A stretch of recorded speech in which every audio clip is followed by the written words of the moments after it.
So I was watching this video on the subject of honeypots, and it's a topic that I hadn't thought of. And while I was watching the video, I realized that this one woman, about 5 years ago, was probably my first honeypot. You know, honeypot is someone that they send to you to entice you to end up getting some dirt on you, so they can have the relationship, if you enter into a relationship, go bumpy right away, and then they can say you were abusive and maybe try to get some secret video footage of you acting out of character. They can try to entice you into having like video sex and then record you while you're doing whatever and post that all over the internet. Or just, badmouth you for fornicating, within your church. But this was, like 2 years before I moved out here. So like 5 years ago. And this woman that was about 15 years younger than me, she was about 40, I was about mid-50s, I guess, a little bit lower, maybe 54. She was at my favorite lookout spot. I lived in San Pedro, really close to Palos Verdes, and there was this one beautiful highway that turned off of the road that ran right along the coast and had nice big twisties going up the mountain up into one of these really, really wealthy neighborhoods. But only about a third of the way up, there was a big churn off, like a big shoulder where people could park and enjoy the sunset or the sunrise or whatever. And I would go there and I would park quite a bit. And I was still engaged in some smoking of cannabis, so sometimes I'd smoke right there. But while I was driving on the highway close to the coast, I saw her at that lookout spot, and she was on a Honda Shadow. And I went up there. She didn't have any of the proper gear or anything, but it's still pretty rare to see a woman riding a cruiser. If you're gonna see a woman on a motorcycle, it'd usually be younger than her, and it would be what we used to call a rice burner, a Japanese sport bike. So I pull up, and I'm always, very talkative with strangers. My kids used to tease me at Disneyland. They'd always say, by the time we get up to the gate, you're like best friends with both the person in line in front of us and behind us. And these are little 8, 9, 10-year-old kids, noticing that and teasing me, kind of ribbing me about that. But so the sunset's about to happen. I'm like, oh, you got here ahead of me. Your timing's better than mine, because there's only like 5 or 10 minutes left in the sunset. And she was very,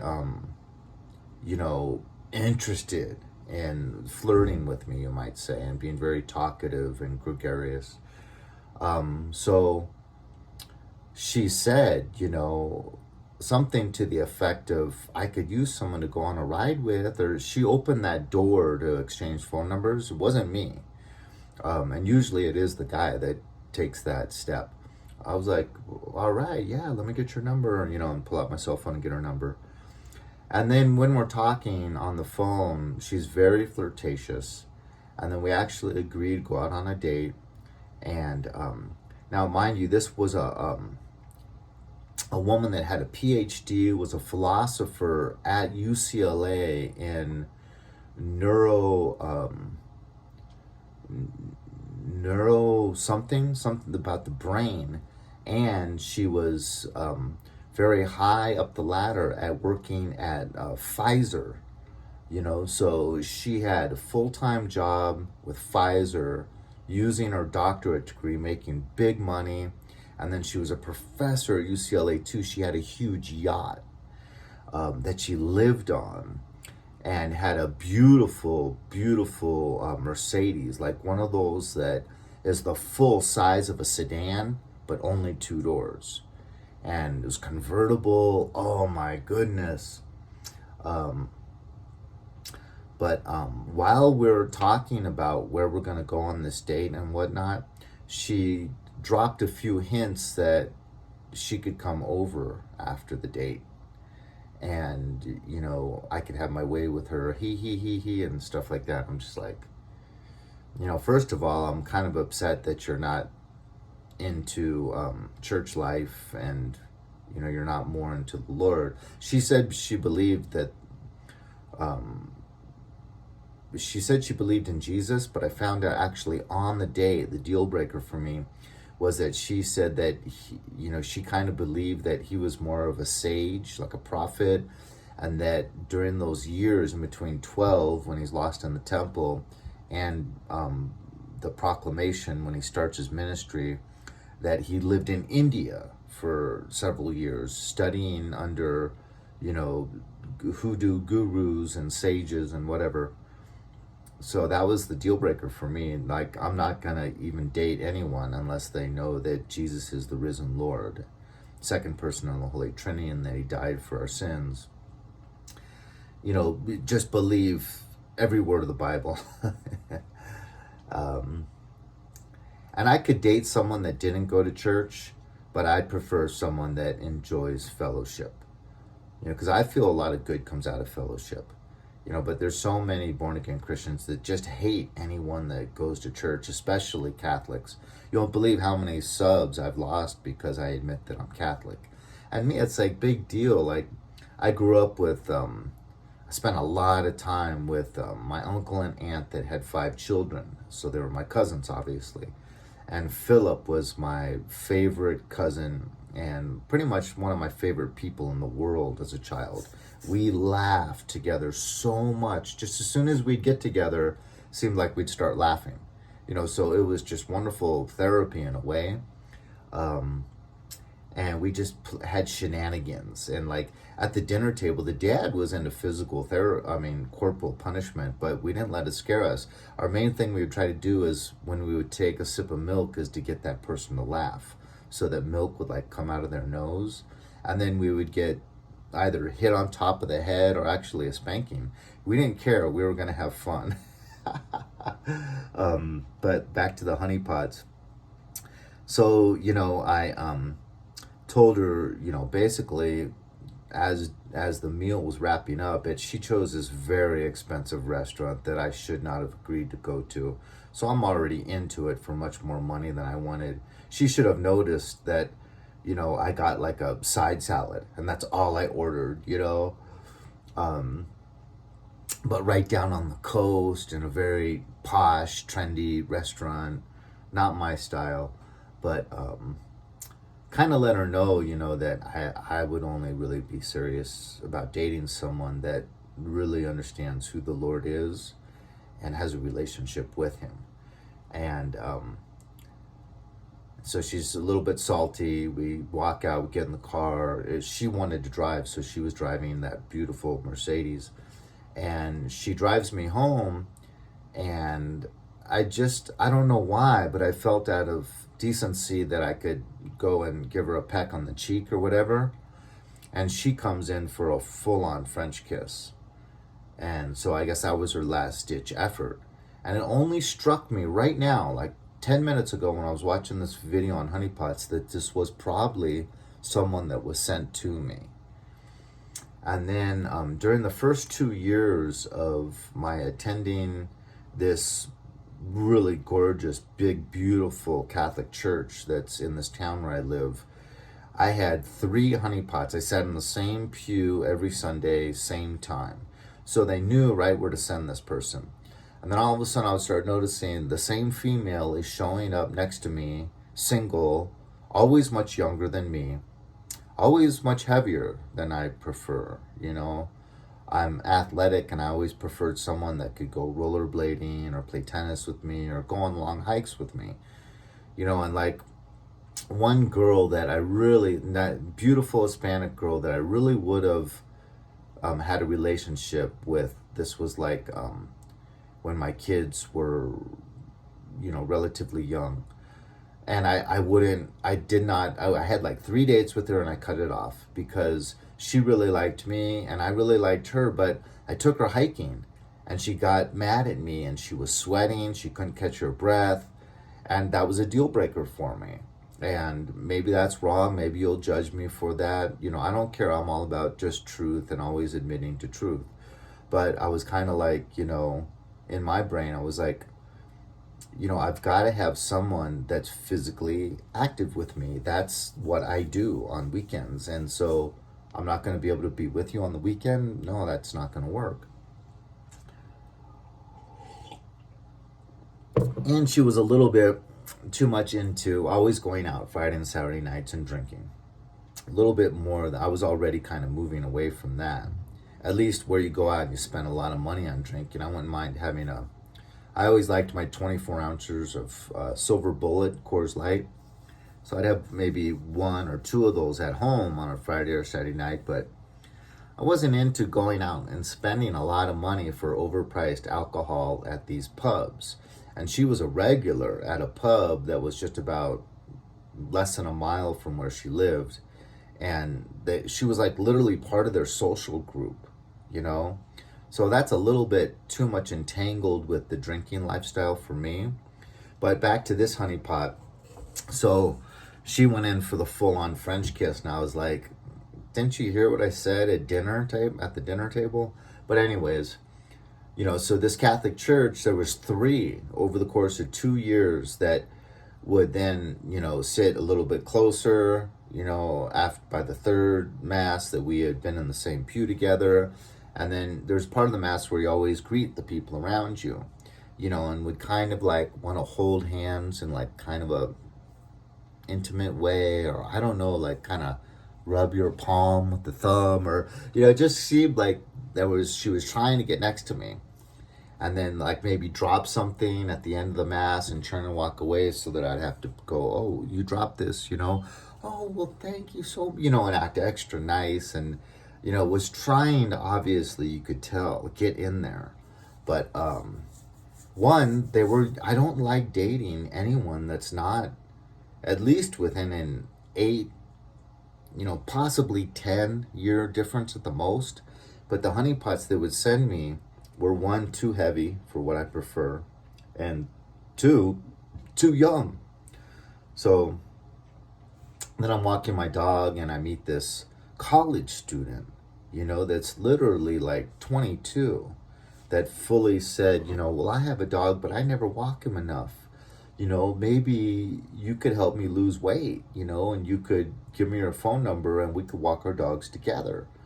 And, I had my coffee and she was like, oh, you got Matador Coffee. I love that place. They have good breakfast sandwiches. And I was like, yeah, well, we could walk our dogs there, I guess. And then she told me that she liked dating older people. But she was very overweight. And she got this really big, like, sausage, bacon, egg, and cheese sandwich, and she's just inhaling it. And I'm just like, ooh. But, I was never... And then I got another one that was very overweight, that was in her like 27 or thereabouts or 30, and said that, and I said, I'm not looking to date anyone. I haven't dated anyone in 6 years. And she was like, well, my last boyfriend was, 30 years older than me, and I prefer dating older men. And I'm like, well, I want to make that clear, though, that I'm not looking to date anyone. And she acted like kind of sad and was like, well, I do like dating older men, and it's just like, it was obvious, because then also she wouldn't follow boundaries. Like I said, I hate it when people send me links all the time, because that's kind of what my mother would do. She'd always try to say, you need help in this area, and then give me a bunch of cutout articles from magazines, and it's like, I'll decide what I need help with, and I can research help in the areas that I deem necessary on my own. Stop telling me what areas I need improvement in and shoving articles in my face. And so I shared that with her, and then she would just keep, regardless, she'd keep sending me links, like first thing in the morning, and I wouldn't respond to any of them. And I thought she'd get the picture, but nope, she never did. The links just kept getting sent to me first thing in the morning. And she was trying, and what they're doing there is they're trying to get you used to kind of getting a little endorphin hit, or like just a little bit of a rush, like, oh wow, this person thinks of me first thing in the morning, and then opening it, and you getting used to that, where every day first thing in the morning you got this nice message with emojis and a link, and then you're kind of almost reliant on that person to do that for you to get that little high, that little bump of endorphins or whatever you might call it, the first thing in the morning. And I know all this ahead of time, and I wouldn't respond. And I already told her I don't like it when people send me links, and she kept sending links. And then I told her about a couple things that I'm happy with, like how the Holy Spirit just only lets me listen to religious music. And then she started sending me links to all of this music. You know, she questioned me about what I used to listen to, like, you know, old country, like 70s outlaw country, and Willie Nelson, Waylon Jennings, and so on and so forth. And she'd start sending me all this music of this stuff that I was into like a long time ago. And I was like, I never said thank you, I never opened them, and yet they just kept coming. And so it's like boundaries, the boundaries weren't respected. And if your boundaries aren't respected, you're not being respected. So I eventually blocked her phone number. So these honeypots, it's funny how, because a lot of them were sent through my church. And due to my Bible study, they didn't believe my level of devotion and commitment to the good Lord, which is that's almost the most hurtful thing. Like, I would think these parishioners would have like at least believed that I was at least some way as I was espousing myself to be. But no, they totally thought they could just send a woman to me that isn't even my type and is way too young for me, and I would jump on it. You know, they must have had a low opinion of me. Kind of like someone that didn't have good self-esteem, or didn't think they were all that special, and that I would be someone that'd be like, me? You're interested in me? Well, hey, you know, let me, I still got it, I guess, you know, and that's what's really kind of most hurtful about it, is they, a lot of times these people think that if you're really a chosen one and you're extremely in love with the Lord, most people think you're acting, especially people in your church, and you're trying to have a facade and put forth a false representation of yourself. But one here in this apartment complex was a 27-year-old, extremely fit, extremely attractive. I prefer brunettes. She had very long, flowing brown hair, big brown eyes, extremely sexy figure, and we were friendly. We both had dogs, so we'd run into each other walking dogs, and she was very friendly. I didn't really think she was interested in any romantic interest in me. At times, she was just very friendly. But then she saw my motorcycle, and she actually said, you know, can I get a ride sometime? And I was just, oh man, I started having visions of her like inappropriate, and I had to pray for help, because I knew that if I got her on the back of that motorcycle, I could start to use my charm, and, you know, probably she wouldn't think long term, but I had the feeling that I probably could have crossed that threshold, so to speak, you know what I mean? And I had to pray because the devil started using the images of her in my mind, and I knew this was dangerous. And I just promised the Lord, I said, if you can help me, I promise I will not let her take a ride on the back of my motorcycle. It would have been such an ego boost too for me to have such a pretty young female on the back of my motorcycle riding around town. Oh man, I'm glad I didn't invite her for a ride. I think it would have been an extremely slippery slope if I had invited her for a ride on the back of the motorcycle. But it's all just a ploy. And Satan always uses Jezebels, harlots, as the Bible would call them, to try to tempt you into grieving the Holy Spirit. So there's my experience with honeypots. It's a real thing, and there's real people behind it that are trying to get these females to come your way. I'm only insulted that they sent me overweight women that are out of my age range, and that the people at the church didn't believe that I was who I said I was, how I was portraying myself. But that comes with the territory with these gang stalkers. They all think you're just like them, and you're not. And that's why you're being targeted. God bless you. Leave a comment, hit like or dislike, and I'll talk to you later.